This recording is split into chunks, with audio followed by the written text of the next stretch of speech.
श्री वाल्मीकि रामायण, उसमें पहला बालकांड, उसमें 19वां सर्ग। विश्वामित्रा के मुख से श्री राम को साथ ले जाने की मांग सुनकर राजा दशरथ का दुखित एवं मूर्छित होना। नृपश्रेष्ठ महाराज दशरथ का यह अद्भुत विस्तार से युक्त वचन सुनकर महातेजस्वी विश्वामित्र पुलकित हो उठे और इस प्रकार बोले, राजसी, ये बातें आपके ही योग्य है। इस पृथ्वी पर दूसरे के मुख से ऐसे उदार वचन निकलने की संभावना नहीं है, क्योंकि क्यों न हो। आप महान कुल में उत्पन्न हैं और वशिष्ठ जैसे ब्रह्मर्षि आपके उपदेशक हैं। अच्छा, अब जो बात मेरे हृदय में है उसे सुनिए। नृपश्रेष्ठ, सुनकर उस कार्य को अवश्य पूर्ण करने का निश्चय कीजिए। अपने में आपने मेरा कार्य सिद्ध करने की प्रतिज्ञा की है। इस प्रतिज्ञा को सत्य कर दिखाइए।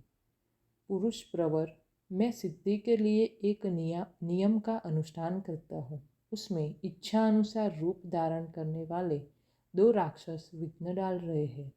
मेरे इस नियम का अधिकांश कार्य पूर्ण हो चुका है। अब उसकी समाप्ति के समय वे 2 राक्षस आदम के हैं। उनके नाम है मारीच और सुबाहु। वे दोनों महाबलवान और सुशिक्षित हैं।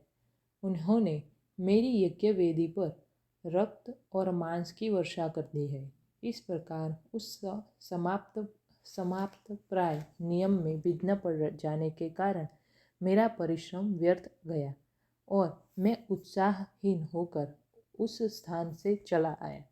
पृथ्वीनाथ, उनके ऊपर अपने क्रोध का प्रयोग करूं, उन्हें शाप दे दूं, ऐसा विचार मेरे मन में नहीं आता है, क्योंकि वह नियम ही ऐसा है जिसको आरंभ कर देने पर किसी को शाप नहीं दिया जाता।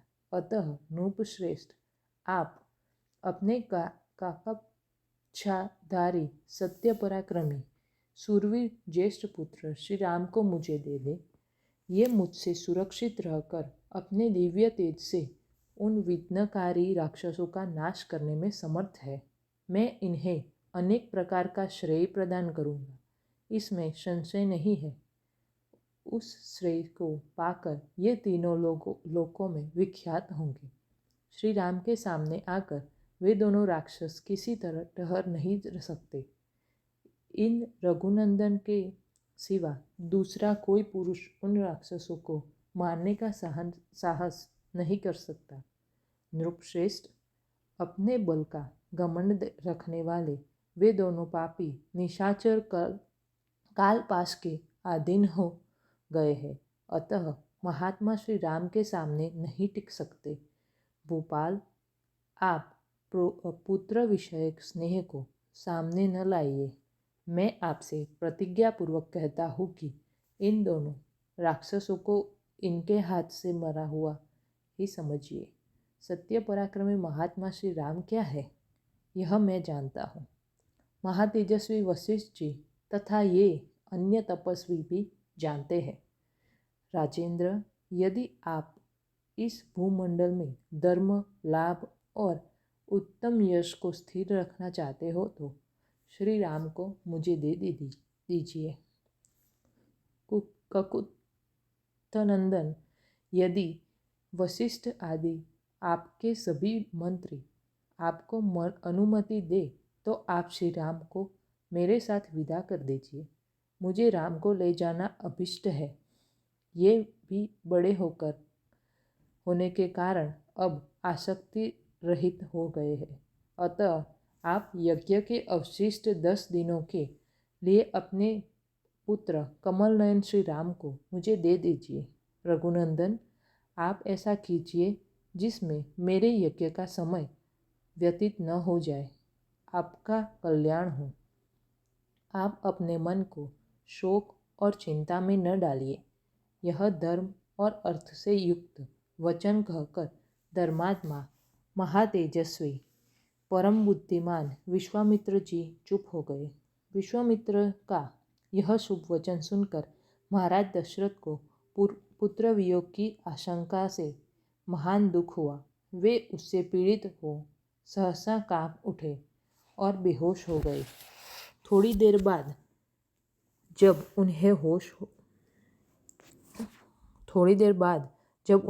होश हुआ तब वे भयभीत हो विषाद करने लगे। विश्वामित्र मुनि का वचन राजा ने हृदय और मन को विदीर्ण करने वाला था।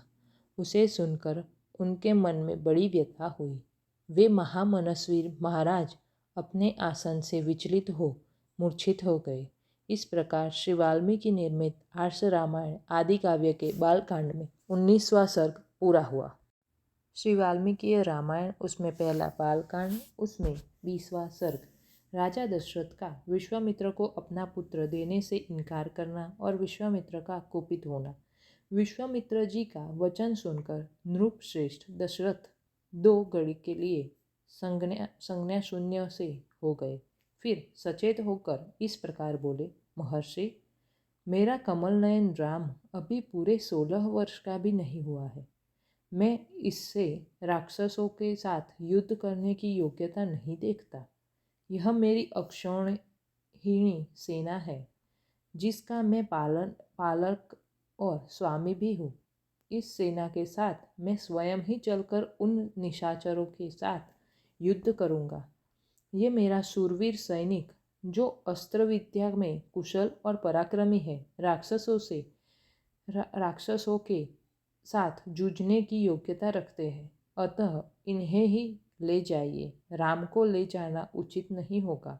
मैं स्वयं ही हाथ में धनुष ले युद्ध के मुहाने पर रहकर आपके यज्ञ की रक्षा करूँगा, और जब तक इस शरीर में प्राण रहेंगे तब तक निशाचरों के साथ लड़ता रहूँगा।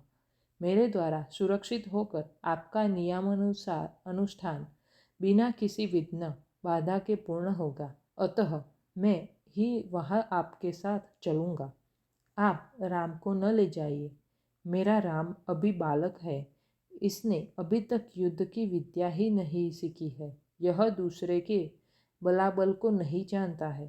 न तो यह अस्त्र बल से संपन्न है और न युद्ध की कला में निपुण है।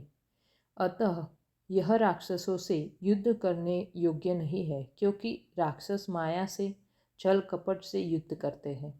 इसके सिवा राम से वियोग हो जाने पर मैं 2 घड़ी भी जीवित नहीं रह सकता।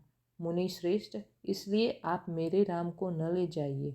अथवा ब्राह्मण, यदि आपकी इच्छा राम को ही ले जाने की हो तो चितुरगिंडी सेना के साथ मैं भी चलता हूँ। मेरे साथ इसे ले चलिए। कुशिक नंदन, मेरी अवस्था 60,000 वर्ष की हो गई। इस बुढ़ापे में बड़ी कठिनाई इसे मुझे पुत्र की प्राप्ति हुई है। अतः आप राम को न ले जाइए।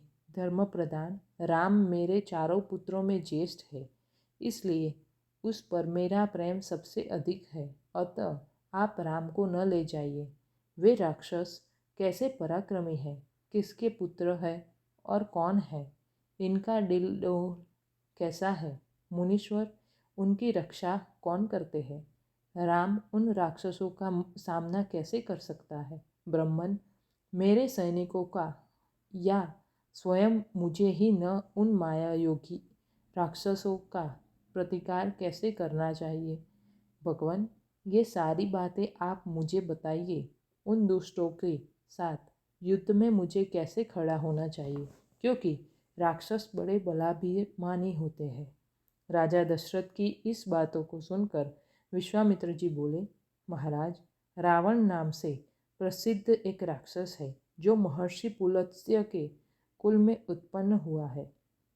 उसे ब्रह्मा जी ने मुँह मांगा वरदान प्राप्त हुआ है, जिससे महान बलशाली और महापराक्रमी होकर बहुसंख्यक राक्षसों से घिरा हुआ वह निशाचर तीनों लोकों के निवासियों को अत्यंत कष्ट दे रहा है।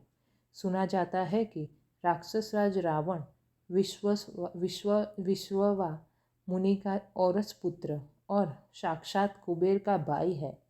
वह महाबली निशाचर इच्छा रहते हुए भी स्वयं आकर यज्ञ में विघ्न नहीं डालता, अपने लिए इसे तुच्छ कार्य समझता है।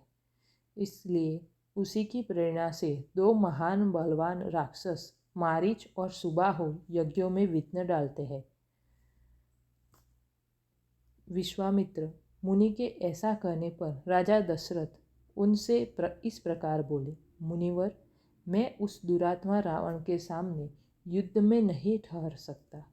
धर्मज्ञ महर्षि, आप मेरे पुत्र पर तथा मुझे मंदभागी दशरथ पर भी कृपा कीजिए, क्योंकि आप मेरे देवता तथा गुरु हैं। युद्ध में रावण का वेग तो देवता, दानव, गंधर्व, यक्ष, गरुड़ और नाग भी नहीं सह सकते, फिर मनुष्यों की तो बात ही क्या है। मुनिश्रेष्ठ, रावण रांगण में बलवानों के बल का अपहरण कर लेता है। अतः मैं अपनी सेना और पुत्रों के साथ रहकर भी उससे तथा उसके सैनिकों से युद्ध करने में असमर्थ हूँ। ब्रह्मन, यह मेरा देवों पर पुत्र युद्ध की कला से सर्वथा अनभिज्ञ है। इसकी अवस्था भी अभी बहुत थोड़ी है, इसलिए मैं इसे किसी तरह नहीं दूंगा। मारीच और सुबाहु सुप्रसिद्ध दैत्य सुंद है, उपसुंद के पुत्र।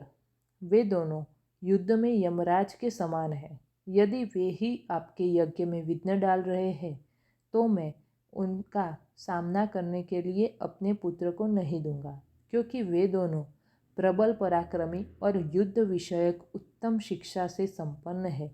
मैं अब उन दोनों में से किसी एक के साथ युद्ध करने के लिए अपने सुहृदय सुद को साथ चलूँगा।